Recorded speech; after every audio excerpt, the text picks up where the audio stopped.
सुंदर भाव लिखा था, ये ठाकुर कौन है? 100 गोपियों का झूठा भगवान है। जो आती है वही चुम्बन ले जाती है, जो आती है वही गले से लगा। 100 गोपियों का झूठा भगवान है। वैकुंठ की और ब्रज की कोई तुलना नहीं। भगवान विष्णु अगर चलेंगे तो बिल्कुल सीधा, जरा भी पीठ मुड़ न जाए। राम भगवान चलते, ऐसा लिखा है किसी ग्रंथ में, राम भगवान चलते हैं तो 4 हाथ, जितनी दूर 4 हाथ होता है सिर्फ वहीं तक देखते हैं, उससे आगे भगवान, इतनी मर्यादा, सिर्फ 4 हाथ आगे तक प्रभु की नजर नीचे होती है राम भगवान जब चलते हैं। लेकिन ब्रज का कन्हैया तो गिल्ली डंडा लेकर के मचलता मटकता पूरे ब्रज में घूमता है। निकला है गली में, गोपी चावल बीन रही है। कृष्ण को मालूम है मैं गली में निकलूंगा तो गोपी मुझे देखे, लेकिन ये गोपी बड़ी व्यस्त है अपने चावलों में से कंकड़ बीनने में, देख नहीं रही भगवान की ओर। भगवान को गुस्सा आ रहा है, ये तो हमारा अपमान हुआ, हम आए और हमको देखा नहीं, ये भी कोई बात हुई। गोपी का ध्यान आकर्षित करने के लिए कभी कोई नहीं देख रहा हो ना आपको, तो आप ऐसे ही करते हैं ताकि देख ले, थोड़ा नजर हमारी तरफ। और गोपी तो मस्त है अपने काम में। कभी जोर से पामों की पायल जो मैया ने बांधी है उससे भी रुंझुन करने लगते हैं, फिर भी गोपी नहीं देखती। बंशी बजाई पर गोपी मस्त है, जोर से ठाका मार के भगवान हंसे। गोपी को जरा आवाज आई हंसने की, गोपी ने ऊपर देखा, सामने नजर गई प्रभु की तरफ। मनमोहन जाकी दृष्टि परत, ताकी गति होत है और न सुहावत तन असन बसन, उन्हीं को धावत दौर दौर। यदि घर में मौज लेनी है, अपना काम धंधा करना है, तो इसको देखना मत। देख लिया तो ठन ठन बाल बदन गोपाल, फिर काम खत्म, फिर सब कुछ भूल जाओगे। गौचारण से प्रभु आ रहे हैं, कोई गोपी पीछे खड़ी है, कोई बहाना ढूंढते हैं गोपी को अपने आप को दिखाने का। ब्रह्म ऐसा नहीं है, परमात्मा ऐसा नहीं है, तुम्हारी 100 बार गरज पड़े तो उसके पास जाओ, उसको कोई फर्क नहीं पड़ता। लेकिन भगवान जानबूझ के गोपियों को दर्शन देते। कोई गोपी छज्जे पर खड़ी है, उसको अपना दर्शन कराना है, हाथ में गेंद है, उसको ऊपर उछालते बार बार, मुख ऊपर करते हैं, गोपी देख लेती है। एक सासू कह रही है अपनी बहू को, छोरी देख नंद के छोरा को तू देखियो मत। गोपी बोली ठीक है बाजी, पर कल अगर तुम्हें कोई आज्ञा देनी हो तो तुम मुझे पहचानोगी कैसे? मैं बताती हूँ, कुछ काम हो, मुझे पहचानना हो तो कन्हैया जब वन से गाय चरा के आ रहा हो, उसके गले में जो वनमाला पड़ी हो, उस वनमाला में जो भंवरी चिपक रही हो, समझ लेना वो मैं ही हूँ। क्यों? क्योंकि तुमने कहा दर्शन नहीं करूँ। अगर मैं दर्शन नहीं करूँगी तो मैं जिंदा नहीं रहूँगी, और मरूंगी तो मर के भंवरी बन करके मैं उसी ठाकुर की सेवा करूंगी, कहीं और नहीं जाऊंगी, मर के भी उसी की सेवा करूंगी।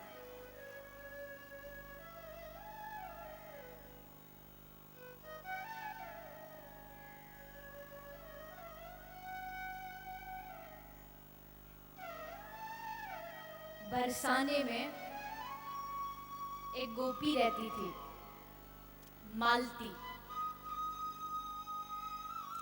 नाम की गोपी थी। मालती का विवाह हुआ नंदगांव में।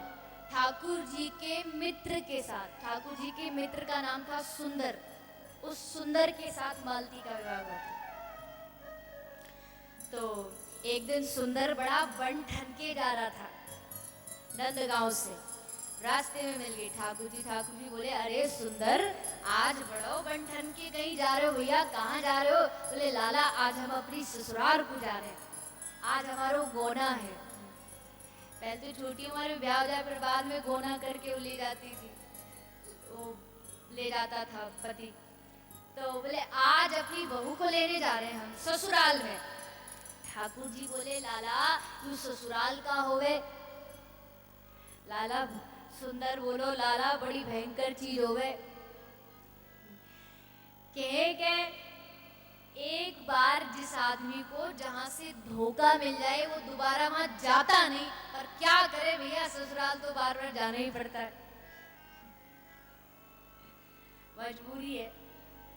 अच्छो भैया ससुराल में कहा हुए? बोले, भैया ससुराल में बहू मिले। बोले, तो को भी मिल गई? बोले, हाँ हमको भी मिल गई, आज हम आपको लेने जा रहे हैं। अच्छो तो हमको भी लाके बातें मिलेगी हो? बोले, हाँ हाँ बिल्कुल मिलाऊंगो। बैलगाड़ी लेके सुंदर बहू लेने गए, पर मालती की जो माँ थी वो कृष्ण के बारे में जानती थी, इसलिए मालती को समझा के भेज रही है कि देख, नंदगांव में एक छोरा रहता है जिसका नाम कृष्ण है, वो तुझे कहीं मिल जाए तू उसकी तरफ देखना मत, बहुत अच्छा व्यक्ति नहीं है वो, तू उसको देखियो मत। अच्छा माँ, ठीक है, जैसा तू कहती है। मालती बैलगाड़ी में बैठी, सुंदर लेके नंदगांव आ गई। नंदगांव की सीमा में घुसा ही उसकी बैलगाड़ी के सामने ठाकुर जी आए। अरे भैया ले आयो बहू को? बोले, हाँ ले आयो लाला। कहाँ है? बोले, पीछे बैठी है। अरे भैया कृष्ण तू दर्शन कर। अब मालती ने सुनिया यही कृष्ण है, वो लंबा सा घूंघट खींच के बैठ गई कि दिख ना जाऊं। तो पांव वाम सब ढक लिए, हाथ पांव सब चुन्नी से ढक ढकू के बैठ गई, मुंह ढक के चुपचाप बैठी है। तो कन्हैया आए, अरे भाभी, अरे जरा अपने देवर जी को भी अपनो चेहरा देखा। अब ठाकुर जी जैसे जैसे आगे बढ़े तो मालती वैसे वैसे हटती जाए। बोले, नहीं कराऊंगी। अरे भैया सुंदर, तेरी बहू का कहानी है, काय को दर्शन नहीं करा रहो? अरे ना भैया, बहू तो अच्छी है, पर बतौला दर्शन। बहुत प्रयास किया, पर माँ की बात है, आज्ञा है, बस बैठी रही बैठी रही। अगले दिन मैया यशोदा के महल गई प्रणाम करने, जो भी नई बहू आती मैया उससे आशीर्वाद लेने जाती। मैया दर्शन, मैया आशीर्वाद दे रही है। इतने में लाला गौचारण के लिए निकल के जा रहे हैं, तभी मैया बोली, लाला देख, आज एक नई बहू आई है, आज तुमको दर्शन कराऊं, सुंदर की बहू है। ठाकुर जी, सुंदर की बहू? या कि तो बिल्कुल नजदीक नहीं आऊंगा। बोले, ना ना, हमें कई बहू को नहीं देख रहा। ठाकुर जी चले। भगवान ने भी कह दिया, अब तक तूने मुख नहीं दिखाया, अब तू मेरे दर्शन को तरसे। वो बेचारी जब उसको आवाज आती कन्हैया गोचारण से आ रहा है, चुपचाप भाग जाती, जहां कृष्ण का नाम सुनती वहां से भागती। लेकिन जब प्रभु ने गिरिराज उठाया, प्रभु गिरिराज उठा रखे हैं, भाग दौड़ मची है, सब इधर उधर भाग रहे हैं, मालती भी भाग रही है। भागते भागते आज किसको घूंघट का होश, घूंघट ऊपर से उठ गया। देखा एक पर्वत पर एक सुंदर सा हाथ किसी का लगा हुआ। आहा, इतना सुंदर हाथ, किसका हाथ है? अरे हाथ छोड़, तू इसकी बाजूबंद देख। बाजूबंद देखी, अरे वाह वाह वाह, कितना सुंदर, इसका आकार देखो। और आगे बढ़ी, कंठ देखा, और आगे बढ़ी, मुख देखा, और जैसे मुख देखा वही आज मालती एक पत्थर की मूर्ति बनकर के चली गई। इतना सुंदर कौन है? गोपी बोली, ये कृष्ण है। क्या यही कृष्ण है? हाँ, यही कृष्ण है। अरे मैया, तूने मुझसे किस जन्म का बदला लिया? ये क्या आज्ञा दी तूने? इतने दिन तक मुझे वंचित कर दिया। कृष्ण दर्शन से आज तक भागती रही। मैंने कितना कुछ खो दिया। इस घूंघट ने मेरा जीवन बिगाड़ दिया। आज के बाद इस घूंघट की लाज को तोड़ दूंगी। और एक पुस्तक में लिखा है, मैंने पहले भी आपको बताया था, पुस्तक का नाम मीरा चरित्र। यही मालती गोपी आकर के राजस्थान के मेड़ता में मीरा के रूप में प्रकट और सारी घूंघट की लाज उतार दी। पिछले जन्म में बहुत लाज कर ली, अब इस जन्म को बर्बाद नहीं करूंगी। लोक लाज छोड़ करके मीरा पग घुंघरू बांध मीरा नाची। अब नहीं मैया,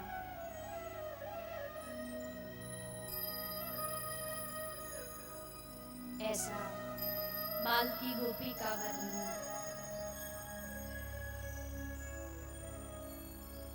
अब तो रोज पूछती है सुंदर से, आपका मित्र कैसा है?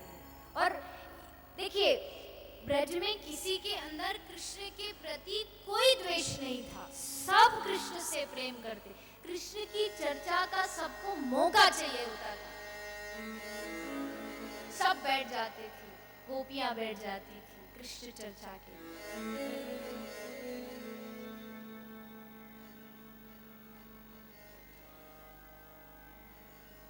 ऐसा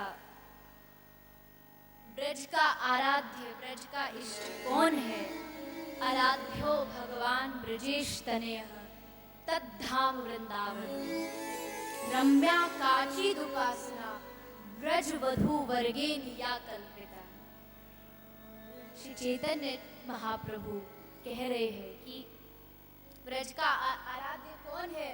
बोले ब्रजेंद्र नंदन मुरलीधर धारी किशोर मूर्ति श्री कृष्ण ब्रज का आराध्य है। अच्छा, पूछा गया कौन सा कृष्ण? द्वारिका में भी कृष्ण है, मथुरा का भी कृष्ण है। बोले तद्धाम वृंदावनम, जिसका धाम वृंदावन है हम उसकी पूजा करते हैं। हम द्वारिका वाले कन्हैया को नहीं मानते। तद्धाम वृंदावनम, हमारा ब्रजवासी कह रहे हैं हमारा आराध्य ब्रज का कृष्ण है। उपासना कैसी है इसकी पूजा? बोले रम्या काचिद उपासना, मन जिसमें लग जाए, नाम लेकर के बताने वाली नहीं है। अच्छा, इस उपासना को चलाया किसने? बोले ब्रज वधू वर्गेन, ब्रज की मैया, ब्रज की वधू, ब्रज की बालिकाओं ने इस उपासना को चलाया। अच्छा, मिलेगा कहाँ? जिसकी तुम उपासना करते हो वो मिलेगा कैसे? प्रेम पुमर्थो महान, सिर्फ प्रेम से मिलेगा।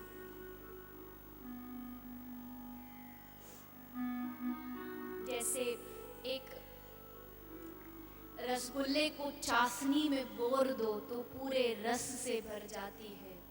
हे ठाकुर, हमारा जीवन भी आपकी भक्ति रूपी चाशनी के रस में डूबे और प्रेम से सराबोर हो जाए। धर्म जाके बसे यज्ञ करने वालों में, लक्ष्मी बसे किसी लक्ष्मी की नगरी में, धन जाके बसे, भोग मिले दूसरे लोगों को, मोक्ष मिले हरिद्वार में, हमें तो सिर्फ और सिर्फ भगवान का प्रेम चाहिए। ऐसी ब्रज की उपासना।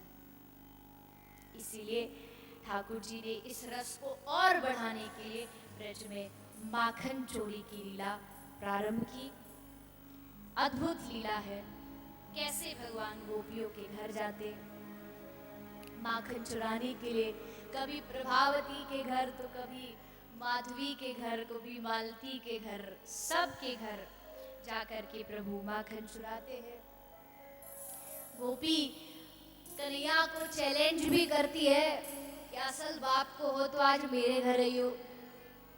ठाकुर जी बोले आज तो कोई देखेंगे, चल तू पहुंच हमारे पीछे पीछे। ग्वालांते बोले चलो भैया। ग्वाला बोले कन्हैया अगर माखन करते भय पकड़े गए तो डंडा कौन खाएगो? कन्हैया बोले डंडा तुम खा लियो, माखन मैं खा लूंगो। ग्वाला बोले बड़ो चालाक है तू तो। बोले ना भैया आप देखो पार्टनरशिप करिए तो 50-50 करेंगे, मार भी आधी आधी खाएंगे और माखन भी आधो आधो खाएंगे। काहे को घबरा रहे हो? और जब हम हैं तो काहे कौन पकड़ लेगो हमें? कोई ना पकड़ सके, क्योंकि भैया हमारे घर में बहुत 9 लाख गैया हैं, सबको माखन बड़ो अच्छो है, पर चोरी की माल को तो भैया आनंद ही अलग है। या की कोई तुलना नहीं। अच्छा घर जाके शुरू मत कर देना, नहीं तो ऐसी पुलिस डंडा लेके भागेगी बचना भारी पड़ जाए। तो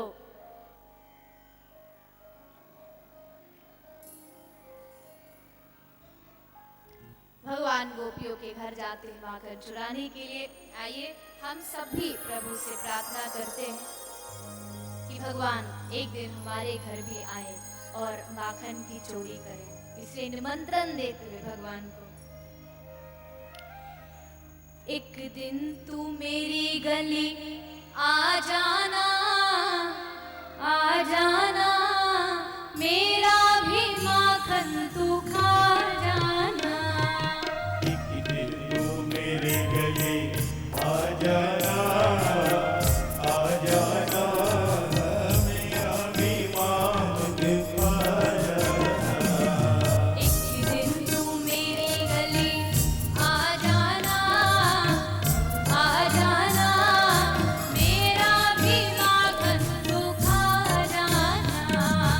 एक दिन तू मेरी गली आ जाना, आ जाना, मेरा भी माखन खा जाना।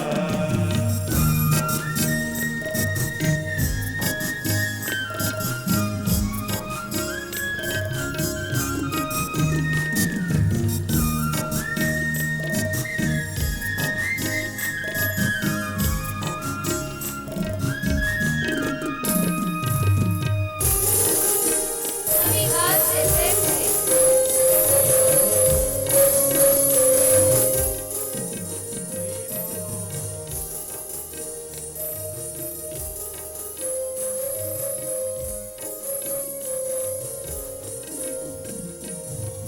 ब्रज की पुकार हो या द्रौपदी की टेर, आते हो दौड़ नहीं करते हो देर। की पुकार हो या द्रौपदी के ढेर, आते नहीं कोई करते हो देर। ब्रज की पुकार हो या द्रौपदी की टेर, आते हो दौड़ नहीं करते हो देर। की पुकार हो या द्रौपदी के ढेर, आते हो दौड़ नहीं करते हो देर। मेरी भी बिगड़ी बना जाना, आ जाना, मेरा भी माखन तू खा जाना। मेरी भी बिगड़ी बना जाना, आ जाना, मेरा भी माखन खा जाना। एक दिन तू मेरी गली आ जाना, आ जाना।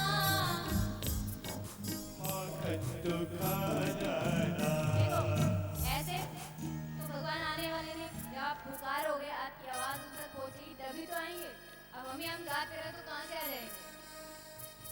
आपको गाना है, ठीक है? आपकी आवाज पहुंचनी चाहिए उन तक, तभी वो ठाकुर जी आएंगे। एक दिन तू मेरी गली आ जाना, आ जाना।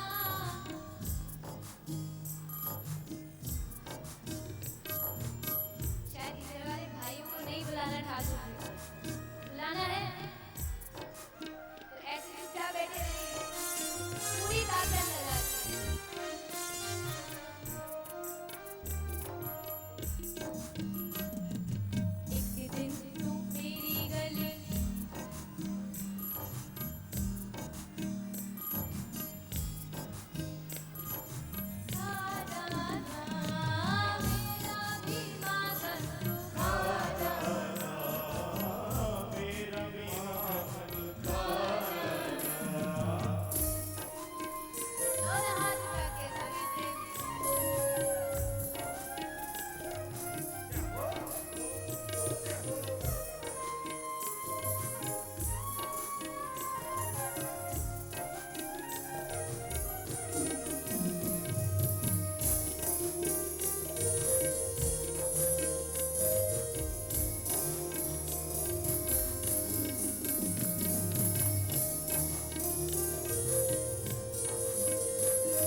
गोपी के घर तो क्या लीला है। गोविंदम आला रे आला, जरा मटकी संभाल ब्रजवाल। गोविंदम आला रे आला, जरा मटकी संभाल ब्रजवाला। गोविंद आला रे आला, जरा मटकी संभाल ब्रजवाल। गोविंद आला रे आला, जरा मटकी संभाल ब्रजवाला।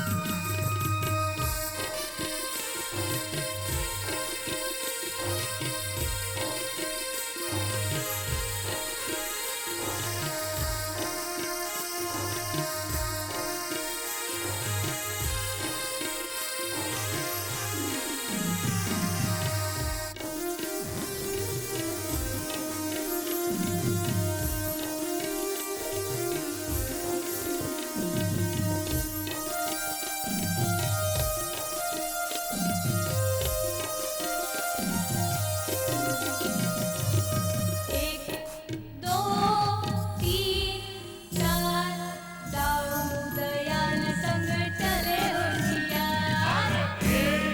दो तीन चार, दाऊ दयाल संग चले होशियार। एक दो तीन चार, दाऊ दयाल संग चले होशियार। दो तीन चार, दाऊ दयाल संग चले होशियार। गोविंद आला रे आला, जरा मटकी संभाल ब्रजवाला। गोविंद आला रे आला, जरा मटकी संभाल ब्रजवाला। बच गया चोर शाही नगरी रे, नगरी रे। आया बीरज का बाबा संभाल तेरी नगरी रे। बच गया तो सारी नगरी रे, सारी नगरी रे। आया बीरज का बाबा संभाल तेरी नगरी रे। बच गया चोर शाही नगरी रे, नगरी रे। आया बीरज का बाबा संभाल गोरी नगरी रे। गया तो सारी नगरी रे, नगरी रे। आया बीरज का बाबा संभाल तेरी नगरी रे। बच गया चोर शाही नगरी रे, नगरी रे। आया बीरज का बाबा संभाल तेरी नगरी रे।